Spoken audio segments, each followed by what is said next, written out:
வணக்கம். நாமக்கல் மாவட்டம் பள்ளிப்பாளையம் பகுதிகளிலே அம்ருத் திட்டத்தை ஏற்கனவே இருந்த மாவட்ட ஆட்சித்தலைவரிடம் நாங்கள் பல்வேறு கோரிக்கைகளை வைத்திருந்தோம். அதுவரை ஆய்வு செய்யவில்லை. இப்போது புதிதாக பொறுப்பேற்றிருக்கும் திரு துர்கா மூர்த்தி அவர்களுக்கு, மாவட்ட ஆட்சித்தலைவர் அவர்களுக்கு எங்களது வாழ்த்துக்களை தெரிவித்துக் கொள்கிறோம். இந்த பகுதியில் அம்ருத் திட்டத்தை பல ஆண்டுகளாக இந்த பகுதி மக்கள் அவலப்பட்டு கொண்டு கஷ்டப்பட்டு கொண்டிருக்கின்ற அம்ருத் பைப்லைன் திட்டத்தினால் ஏற்படும் துன்பங்களை நேரடியாக நீங்கள் களத்திலே வந்து ஆய்வு செய்யுங்கள்.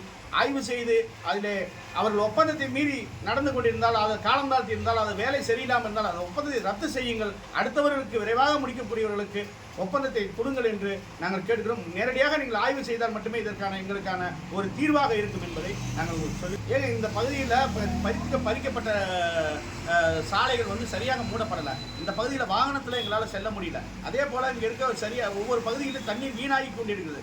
ஒரு பகுதியில் தண்ணீரே வருவதில்லை.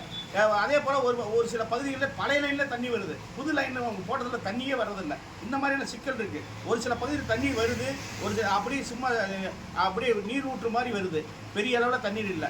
அப்போ ஆட்டோரம் வசிக்கக்கூடிய எங்களுக்கு தண்ணீர் கிடைக்கலங்கிறது தான் எங்களுக்கு விஷயமா இருக்குது. மாவட்ட ஆட்சித்தலைவர் அவர்கள் நேரடியாக எங்கள் பகுதியில் இந்த அம்ருத்தில் 22 வார்டு பள்ளிப்பாளையம் நகர மக்களே அவலத்துக்குள்ளாகிட்டு இருக்காங்க அம்ருத்தினால. அவர்கள் நேரடியாக மாவட்ட ஆட்சித்தலைவர் அவர்கள் ஆய்வு செய்து இது சரியில்லை என்று சொன்னால் அந்த ஒப்பந்தத்தை ரத்து செய்யணும்னு கேட்குறாங்க.